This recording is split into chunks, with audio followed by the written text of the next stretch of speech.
CNN, President Donald Trump warned those protesting his planned rally in Oklahoma they could be treated roughly, an opening threat a day ahead of what he says is the new kickoff of his re-election campaign. Writing on Twitter, Trump lumped together protesters, anarchists, agitators, looters or lowlifes, and said they would not be afforded what he's decried as gentle treatment if they gather outside his Tulsa event. It came the morning after he used a blatantly false video of young children to decry media coverage of American race relations, a move that drew a rebuke from Twitter.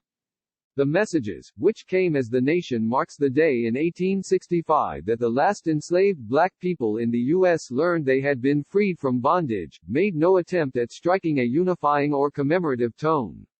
Instead, Trump used his platform to heighten the drama surrounding his return to the campaign trail after a 110-day pandemic-forced absence and warned those who oppose him to stay away. Please understand, you will not be treated like you have been in New York, Seattle, or Minneapolis. It will be a much different scene, he wrote on Friday morning.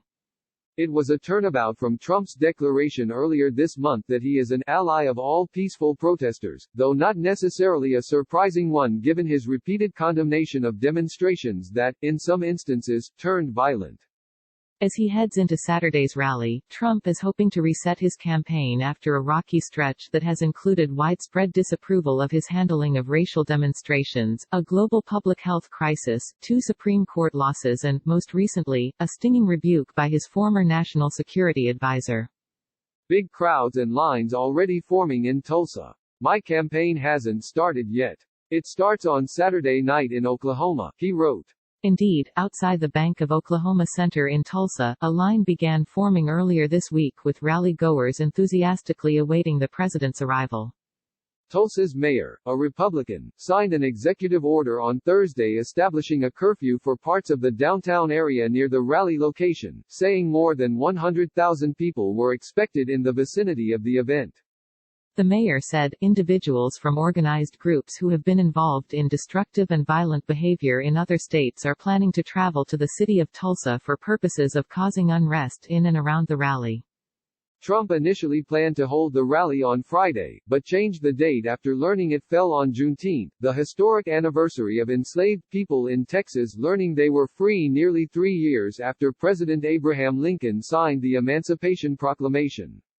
On Friday, the White House issued a statement marking the holiday, writing it reminds us of both the unimaginable injustice of slavery and the incomparable joy that must have attended emancipation. It is both a remembrance of a blight on our history and a celebration of our nation's unsurpassed ability to triumph over darkness. Yet the message of triumph over darkness was hardly visible on Trump's Twitter feed fewer than 30 minutes later, when he tweeted his threat against protesters. Trump also complained about a recent Fox News poll showing him trailing his Democratic presidential election rival Joe Biden by double digits, recent Democratic political advertising, the Supreme Court's decision on immigration, and a message stating, "The silent majority is stronger than ever before." In an interview with the Wall Street Journal this week, Trump said neither he nor his political advisors were aware of the meaning of Juneteenth when scheduling the rally in Tulsa. He said a black Secret Service agent explained it to him. Trump eventually moved the rally by a day. But both its location and its timing remain controversial. Tulsa is the site of some of the worst racist violence in American history, a fact Trump has not addressed. And the rally is being convened despite the ongoing coronavirus pandemic. Oklahoma recently reported its largest single-day increase in coronavirus cases since the start of the pandemic, and the arena where the rally will take place is requesting a written plan from the campaign, detailing the steps the event will institute for health and safety, including those related to social distancing. The Trump campaign said afterward it takes safety seriously, and noted hand sanitizer, temperature checks and masks will be provided to attendees, though actually wearing a mask won't be required. This will be a Trump rally, which means a big, boisterous, excited crowd, the campaign said. This story has been updated with additional developments Friday.